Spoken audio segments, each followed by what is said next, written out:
Thank you. So I'll start with my report, which is not much actually. When I came to the annual meeting last year, I spoke to a number of past presidents, and there was Andy Dillon. I asked him, Andy, what should I do? He said, just talk to people. So I said, okay, that's what I'm going to do.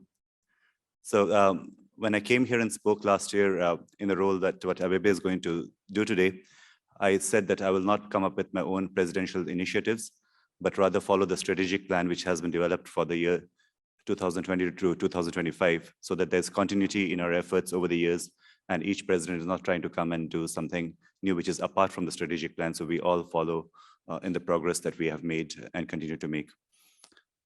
So in the endeavor, people were just recovering from COVID when I took over, and we've still perhaps not fully recovered. And we were talking to people who were stretched thin in many different ways. So in such a circumstance, rather than telling people a whole lot what to do, we are a society, an association of very smart people. My thought was to not get in the way of people and to help people succeed in whatever they were doing. And we all have, this is an association of not just very smart people, but smart people combined with goodness. So we have members who are good people and smart people, and that's what makes ASIS&T so unique. And to these good people, it was all about listening to them and making sure that I could be there for them in whichever ways they would want me to be. So with Lydia's help, we sent out individual emails to every member, and a number of them responded over email, and many of them wanted to meet me, and I held one-on-one meetings with many members. And in March, we had a meet the board sessions where we had 2 sessions where the board members were available to meet members. And sometime before the annual meeting, we also had a town hall with Lydia and I, where many members were able to join from across the world in different time zones. And we asked them about 3 questions: what's working well, what's not working well, and what can we do to help improve things that are not working well. And we got some really good responses and feedback.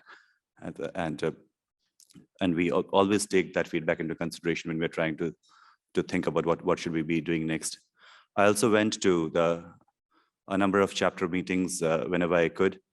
And one of the major themes that I had in my mind was being more international. And those efforts have started many years ago as we changed the name from the American Society for Information Science and Technology to the Association for Information Science and Technology. And we have Diane Sonnenwald here, who also played a pivotal role at that point. And I was, I had the opportunity to work with Diane in different roles, perhaps as chair of the membership committee at that point.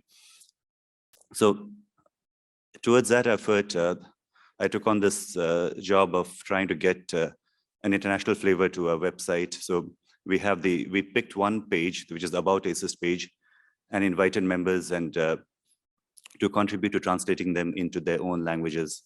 And many non-members contributed to that effort as well. And now we have those page translations in 28 languages, and you can see those languages represented in the About ASIS page, which includes languages like Arabic, Bangla, Chinese, French, German, Hindi, Italian, Japanese, Nepali, Persian, Spanish, Tibetan, Urdu. The Tibetan translation was by my old retired school teacher, and I requested him to translate. I thought it'll take a few weeks to get it done. He called me up the next morning and said that it took me 9 hours. Yeah, so there were a lot of those, but I hope that that this effort continues. In this meeting itself, I was able to recruit 2 of our young members to have them have the speech translated to 2 African languages, Yoruba and Efik. So I'm hoping that many of you, if you don't see the languages you speak out there, you'll come forward to help translate the page to that. We also had efforts towards asking our members especially chapters, to hold events in local languages. And we had some of those, especially in South Asia and I think in Europe as well. And that is again another effort where we want to see more and more events in languages apart from English, And so that along with the programming in English, we also have a flavor where people see much more of themselves and see ASIST as a part of who they are, and to see and find themselves in ASIST. And we have Information Matters now, and with our content in Information Matters coming out also in Spanish, Spanish and what is it? Chinese. And Chinese. So we are beginning to look more and more international, not just in these efforts, but in the very core of our membership, where I think for the very first time, we have close to 2,400 members now. And what I knew of a few years ago was 1,400 members. And so we have really grown, and we're growing. So that's a very strong sign, because there was a time when a membership was going down. And in that now, as we move from the American Society to an international association, I'm proud to say that we have officially surpassed the number of members outside of North America to more than the members that we have in North America. So that's a huge milestone to our going international. And we did other things. We carried out a member survey, and the membership committee came up with a very nice and detailed report on the responses, and we got I think 315 responses. And a fairly large chunk of our members have been members for more than 21 years. And we had inside ASIS that comes out every 2 months, and we also had weekly emails to members. And another one of my other things was to recognize that ASIS is so valuable and so powerful is because of our mentorship. We have a lot of formal and informal ways of mentoring people. This is as an association where we routinely have members for more than 30 years, sometimes more than 40 years, coming to this annual meeting. And they're all very approachable, and they have been to me. And I'm hoping that every new member will feel that the ASIS members have been there for them. And we have had the new leaders program. And even in the past year, we had the proposal from the Professional Development Committee to have an early career mentoring program. The Africa chapter had its own flavor of mentoring. And I wanted to institutionalize that to an ASIST-wide mentoring program where every person has a mentor and every person is a mentee to someone. And we formed a task force to discuss that. And the task force felt that it should not be a mandated thing, but it should be something that people opt into. So we decided to, recognizing that mentorship is hard and it needs to be thought through really carefully to get it right. We had a number of meetings of the task force, and we decided to start small in the first year. And we have 2 things that got launched out. One, the ASIST-wide mentorship, as well as the early career research mentorship by the Professional Development Committee. And in that effort, I'm not sure of the exact numbers now.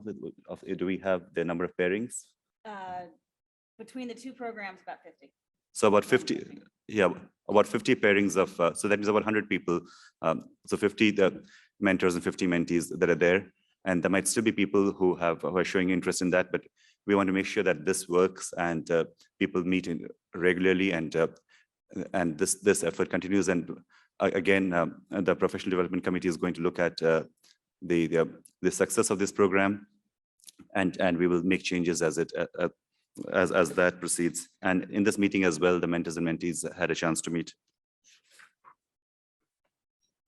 So there were 4 major themes in the strategic plan. The first one was supporting, engaging, and growing the ASIS community. Second was improving ASIS publications. And I think there are 2 more. Improving knowledge sharing opportunities is the third one. And fourth is developing and implementing co-opetition opportunities with affiliate information associations, global organizations, industry partners, and practitioner organizations. So almost everything that we did in the past year fit into these themes, and they were tactics that we had in the strategic plan. So towards supporting, engaging, and growing the ASIS community, we have now a second year of our distinguished member program. Again, Lydia can help me with the latest numbers with that. How many distinguished members do we have? 71. So we have 71 distinguished members. I think it was 26 or something in the first year. So now that count has grown to 71. And you'll find people with these pins called distinguished members. And if you're a new member, catch hold of those people. Make sure that they don't leave the meeting without giving you any advice. And also And if you can get a commitment with them to have lunch or coffee or dinner with you, or just to have a chat with you over Zoom, because those are wonderful people, and you are wonderful people. So it's the past, the present, and the future, which kind of is a continuous ebb and flow within ASIS, and we're all there for each other. And sometimes I feel that it's not just the mentees. It's not just me. I think the committee felt that it's not just the mentees that learn and grow in the interaction with the mentors, but the mentors themselves get mentored as well in the process. So there's a lot that we gain and learn from each other. We formed a task force of the diversity, equity, the inclusion and accessibility task force. We call it IDEA now.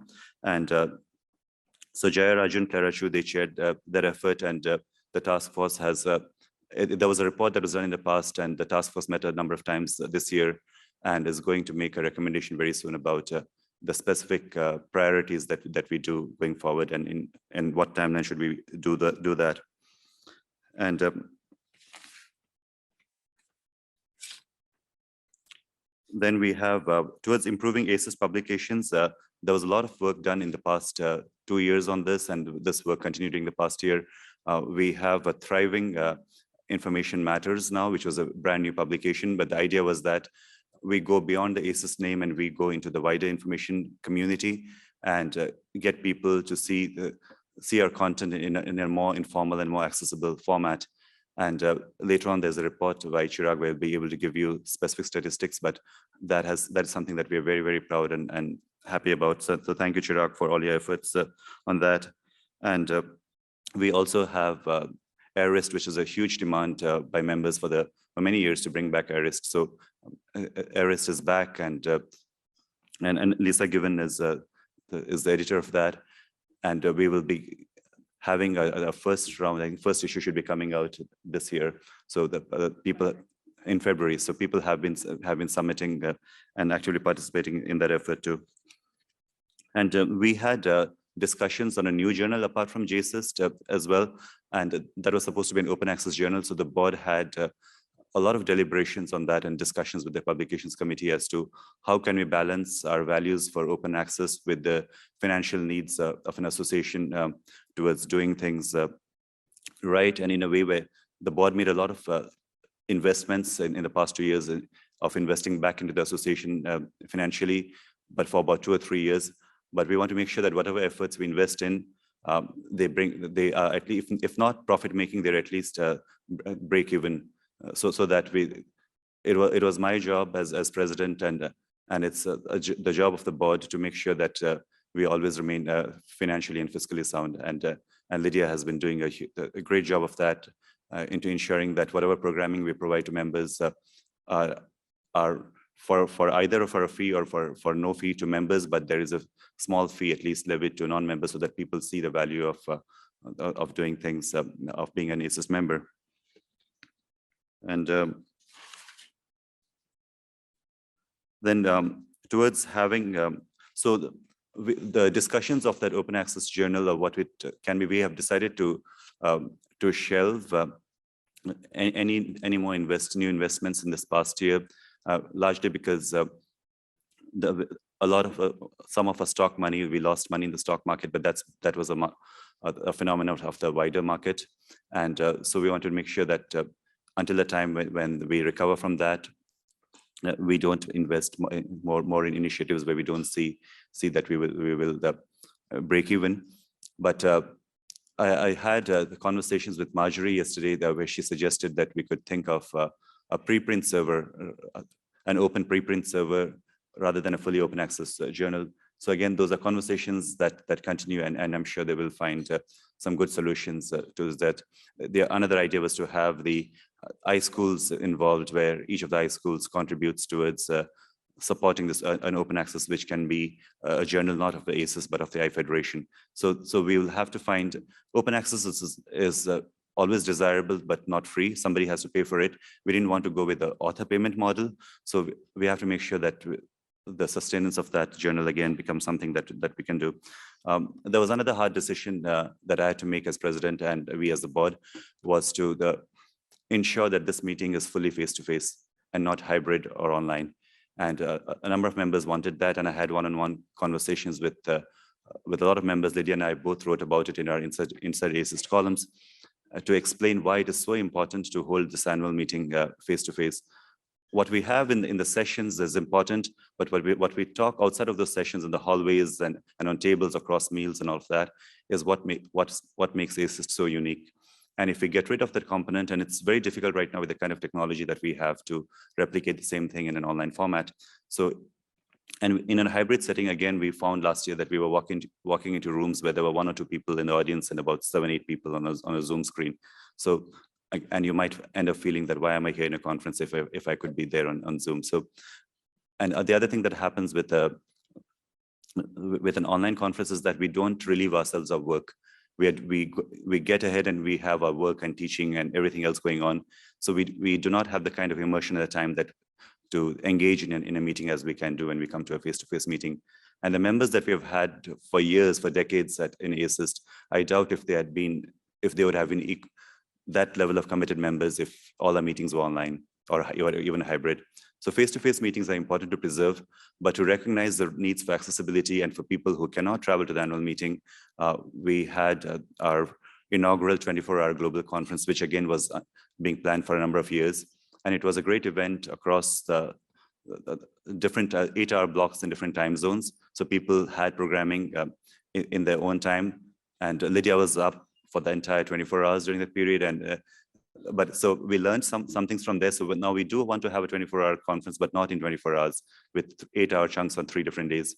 And the deadline for that is December 13th. And the conference will be, we're calling it the media conference now, not a 24-hour conference. And that will be, so December 13th is the submission deadline, and the conference is in April. So please submit your proposals to those for papers, panels, and other kinds of submissions, because making that successful is very important to ensure that we meet the needs of people who also want to have a virtual conference. And over time, we want to have this virtual conference for people who cannot travel, and an annual meeting where we can all travel and meet in person, and to do each of those well, rather than trying to do both in one meeting. And we also had a hybrid meeting, which was the Information Science Summit, which was an ASIS, ALICE, and I conference meeting, which went really well. And it was a very a one-day session, but it was our attempt to reach out to the industry, because we always have we have to balance the needs of the academics, which is greater in number in ASIS, with that of the industry. And we had a similar discussion in the past president's reception last evening as well. So one of the things is to always try to have programming and efforts, and even have I-Federation coming together to meet the needs of our people in practice as well. And we were very happy to have the Special Libraries Association join us.